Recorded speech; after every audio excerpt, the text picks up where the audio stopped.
mes compagnons de route dans ce combat pour la dignité et la liberté, prêtez bien attention. Aujourd'hui, ce n'est pas seulement un discours que je prononce, c'est un appel vibrant, un cri qui traverse les frontières, les langues et les générations. Car nous sommes arrivés à ce moment crucial où garder le silence équivaut à trahir l'avenir de nos enfants. Ils croyaient pouvoir nous faire taire. Ils pensaient que quelques signatures sur des documents internationaux suffiraient à étouffer la voix d'un continent en pleine renaissance. Ils s'imaginaient que les menaces, les sanctions et les mandats pouvaient enchaîner une Afrique qui déjà a brisé les chaînes de l'esclavage et de la colonisation. Mais ils se trompent lourdement. Oui, mes frères et sœurs, ils se trompent. Parce que l'Afrique d'aujourd'hui n'est plus celle d'hier. L'Afrique d'aujourd'hui s'éveille, se relève, se dresse face aux puissances qui l'ont exploitée. L'Afrique d'aujourd'hui refuse de plier l'échine. On dit que des mandats d'arrêt ont été émis, que des menaces pèsent sur nous, mais je vous le dis avec force, ce ne sont pas des preuves de justice, ce ne sont pas des instruments de paix, non. Ce sont des armes politiques forgées dans les mêmes ateliers où furent créées les chaînes de l'esclavage, dessinées les frontières coloniales et planifier les pillages qui ont vidé nos terres de leurs richesses. Ils veulent faire croire que ces documents défendent la loi, mais quelle loi? La loi de qui? Était-ce la loi des Africains de réduire d'autres peuples en esclavage? Était-ce la loi des Africains de tracer à la règle et au compas des frontières arbitraires au prix du sang de millions de nos ancêtres? Était-ce la loi des Africains de bombarder des nations, de renverser des gouvernements et d'imposer la misère au nom de l'ordre mondial? Non, cette loi, ce système, ce prétendu ordre vient de ceux qui ont toujours prospéré en volant, en exploitant et en détruisant, alors qu'aujourd'hui, parce qu'un soldat africain ose dire « assez », ils sortent leurs papiers, ils agitent leurs notices rouges. Ils croient qu'Interpol peut devenir une arme de soumission. Mais écoutez-moi bien, nous ne plierons pas. Interpol peut écrire des pages et des pages, apposer des tampons et lancer des mandats. Mais tout cela n'est qu'un bout de papier. Rien qu'un papier. Et ce papier ne pourra jamais effacer la vérité. Il ne pourra jamais faire reculer un peuple déterminé. Au contraire, chaque menace, chaque intimidation, chaque tentative de nous faire taire ne fait que renforcer notre détermination. Ils disent que nous représentons un danger. Oui, je le confirme, nous sommes un danger, mais pas pour nos peuples, pas pour nos enfants, pas pour nos terres. Nous sommes un danger pour leur empire de mensonges, pour leur système d'exploitation, pour leur ordre injuste qui ne vit que du sang et de la sueur des autres. Voilà ce qu'ils craignent. Regardez l'histoire. Chaque fois qu'un dirigeant africain a eu le courage de dire non, chaque fois qu'un peuple a osé se lever pour défendre ses richesses et sa dignité, il a été diabolisé, calomnié, présenté comme un criminel. Patrice Lumumba a été sali, Thomas Sankara a été diffamé, Nelson Mandela a été enfermé. Et aujourd'hui, parce que nous reprenons ce flambeau, ils ajoutent nos noms à leur liste. Mais je vous le dis, mes frères et sœurs, leurs insultes sont pour nous des décorations d'honneur. Être attaqué par ceux qui pillent le monde, c'est une preuve que nous marchons sur le chemin juste. Être poursuivi par ceux qui exploitent nos terres, c'est un signe que nous avons osé dire la vérité. Alors qu'ils brandissent leurs menaces, qu'ils prononcent leurs sanctions, qu'ils préparent leur coup d'État et agitent leurs journaux. Rien de tout cela ne nous fera reculer, car nous savons qui nous sommes, nous savons d'où nous venons et nous savons où nous allons. Frères et sœurs, ouvrez les yeux, ce combat n'est pas celui d'un seul homme. Ce mandat d'arrêt, ces accusations, ces insultes, ils ne visent pas un individu, ils visent un continent entier. Ils visent chacun d'entre nous. Car au fond, ce qu'ils craignent, ce n'est pas un nom, ce n'est pas une personne, c'est l'éveil de l'Afrique. Ce qu'ils redoutent, c'est que nous disions ensemble, notre or restera en Afrique. Notre uranium alimentera nos foyers. Notre pétrole servira nos industries. Nos terres nourriront nos enfants. Voilà ce qui les fait trembler. Voilà pourquoi ils se cachent derrière Interpol et ses mandats. Voilà pourquoi ils dressent des barrières bureaucratiques pour camoufler leur peur. Mais qu'ils entendent ceci. L'Afrique n'a pas peur. L'Afrique ne reculera pas. L'Afrique est debout et rien ne pourra la faire plier. Frères et sœurs, souvenez-vous de ceci. Ceux qui nous menacent aujourd'hui avec leurs mandats et leurs sanctions sont les mêmes qui hier ont réduit nos terres en esclavage. Leur arrogance n'a pas changé. Leurs méthodes n'ont pas changé. Leur avidité, elle non plus, n'a pas changé. Ils brandissent des documents comme s'ils avaient une valeur morale. Mais de quelle morale parlent-ils? De la morale de ceux qui ont pillé des continents entiers? De la morale de ceux qui ont divisé l'Afrique pour mieux la contrôler? De la morale de ceux qui encore aujourd'hui financent des guerres, manipulent des élections, soutiennent des régimes corrompus tant qu'ils leur livrent nos richesses?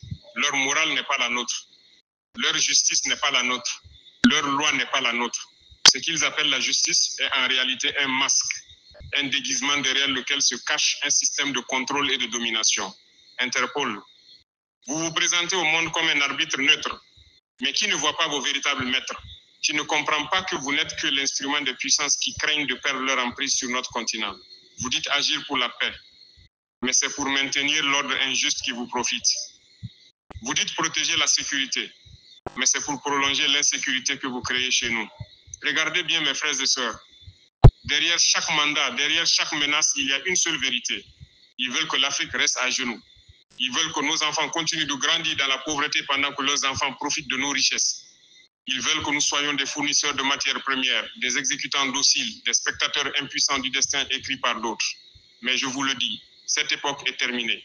Nous ne vendrons pas nos minerais. Nous ne céderons pas notre souveraineté. Nous ne trahirons pas notre dignité. Que chaque Africain entende ces mots. Car ce combat n'est pas celui d'un seul homme, ni d'un seul pays. Ce combat est celui d'un continent. C'est une bataille pour l'âme de l'Afrique. On veut nous faire peur. Mais la peur est leur arme, pas la nôtre. Ils agitent la peur comme on agite une chaîne devant un prisonnier. Mais que vaut leur peur face à un peuple qui a déjà survécu à l'esclavage, à la colonisation, aux dictatures imposées? La peur ne nous arrêtera pas.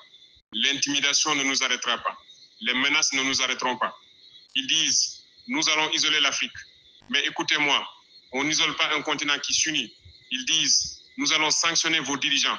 Mais écoutez-moi, aucune sanction ne peut briser la volonté d'un peuple éveillé. Ils disent, nous allons dicter vos lois, choisir vos leaders, contrôler vos ressources.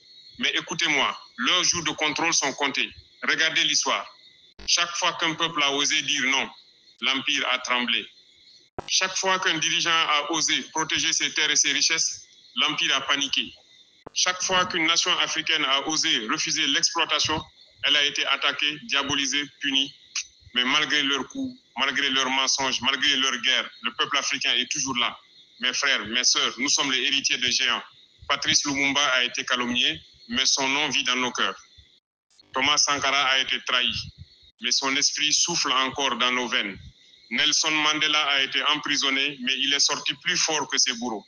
Et aujourd'hui, c'est à nous de porter ce flambeau, de continuer ce chemin.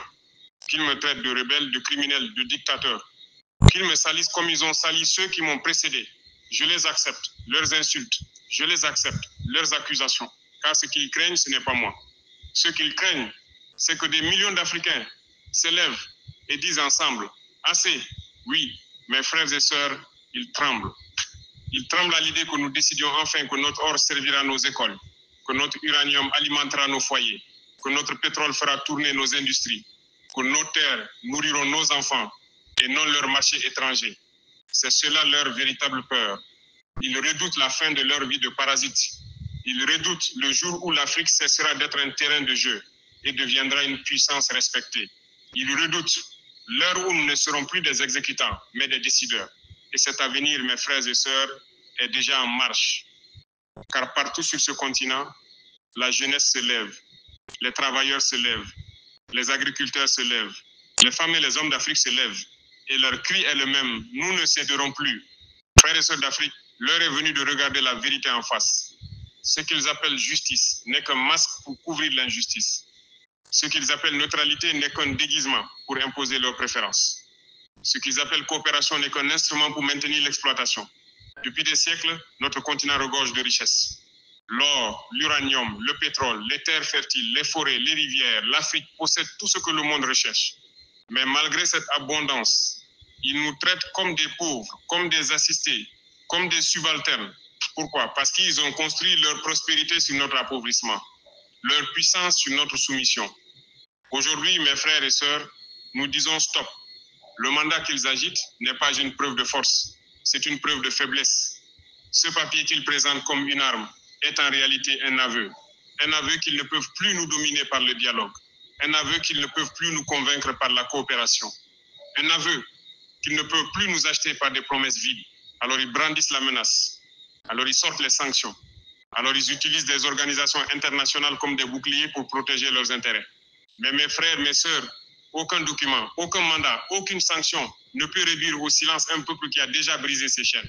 Nous avons connu l'esclavage, nous avons connu la colonisation. Frères et sœurs d'Afrique, Si ces paroles ont éveillé en vous la flamme de la vérité, si elles ont ravivé en vous l'amour de notre continent, alors ne laissez pas ce message s'éteindre. Et abonnez-vous dès maintenant à Voix X Afrique, la chaîne qui porte haut la voix de notre peuple, et activez la cloche pour ne manquer aucun de nos prochains discours et récits engagés, et partagez cette vidéo avec vos proches, vos amis, vos frères et sœurs, pour que ce message résonne dans chaque village, chaque ville, chaque maison d'Afrique et au-delà. Car notre force est dans l'unité. Notre arme est la conscience. Et notre victoire viendra de la vérité partagée. Ici, sur Voix Afrique, nous ne racontons pas seulement l'histoire, nous écrivons ensemble l'avenir. Alors debout Afrique, et rejoignez la voie de la liberté, la voie de la dignité, la Voix Afrique. Nous avons connu des épreuves, des périodes de dépendance et de grandes difficultés. Et malgré tout cela, nous sommes toujours debout. Alors, pensez-vous vraiment que quelques signatures suffiront à nous arrêter? Non. 1000 fois non. Chaque obstacle renforce notre détermination. Chaque pression révèle leur inquiétude. Chaque tentative d'intimidation montre que nous avançons dans la bonne direction. Car la véritable justice, c'est de rendre à l'Afrique ce qui lui appartient. La véritable équité, c'est que nos richesses nourrissent nos enfants et non des intérêts extérieurs. La véritable liberté, c'est de bâtir un continent souverain, uni et fier, qui ne dépend plus de personne. Je vous le dis, frères et sœurs, l'Afrique ne reculera pas. Nous ne vendrons pas nos ressources, nous ne céderons pas nos terres, nous ne compromettrons pas l'avenir de nos enfants pour satisfaire les intérêts étrangers. Chaque mine, chaque champ, chaque goutte de pétrole, chaque graine qui pousse sur notre sol appartient d'abord aux Africains. Nous devons les protéger comme notre propre vie. Nous devons les utiliser pour construire nos écoles, nos hôpitaux, nos routes, nos industries. Nous devons les mettre au service de nos peuples et non des intérêts extérieurs. Et comprenez ceci, il ne s'agit pas seulement d'économie, il s'agit de dignité. Car perdre le contrôle de nos ressources, c'est perdre notre liberté. Laisser d'autres décider de notre avenir, c'est oublier nos ancêtres et priver nos enfants d'espoir. Et moi, je vous le dis, jamais nous n'accepterons cela. C'est pourquoi je vous appelle à l'unité. Oui, mes frères et sœurs, certains comptent sur notre division. Ils croient qu'en nous dressant les uns contre les autres, en sémant la méfiance entre nos nations, ils pourront continuer à profiter de nous, mais ils se trompent. Car nous avons compris leur jeu. Et désormais, nous avançons ensemble. Du nord au sud, de l'est à l'ouest, l'Afrique doit parler d'une seule voix. Nous devons nous soutenir mutuellement. Nous devons valoriser nos leaders courageux. Nous devons refuser les accords injustes et rester fermes face aux pressions extérieures. Car ce combat n'est pas celui d'un seul dirigeant ni d'un seul pays. C'est le combat d'un continent. C'est le combat de tous les peuples africains. Unis pour dire d'une seule voix, l'Afrique appartient aux Africains. Alors je vous le dis, n'ayez pas peur. Ne baissez pas la tête. Ne laissez pas les obstacles ébranler votre foi. Ils croient que l'Afrique est faible, mais l'Afrique est forte. Ils croient que l'Afrique est divisée, mais l'Afrique est unie. Ils croient que l'Afrique est condamnée à l'obéissance, mais l'Afrique s'élève. Et je vous assure, frères et sœurs, aucune force sur cette terre ne pourra arrêter cette marche. Pas les barrières, pas les pressions, pas les obstacles, car nous avons décidé de reprendre ce qui nous appartient. Nous avons décidé d'écrire notre propre histoire. Nous avons décidé d'offrir à nos enfants un avenir libre, digne et prospère. L'heure est venue. Notre heure est venue. L'heure de l'Afrique est arrivée. Alors, marchez avec moi, marchez avec vos frères, vos sœurs, vos enfants. Debout, Afrique. Debout pour ta liberté. Debout pour ta souveraineté. Debout pour ta dignité. Et que le monde entier entende ce message. L'Afrique ne s'agenouillera plus jamais.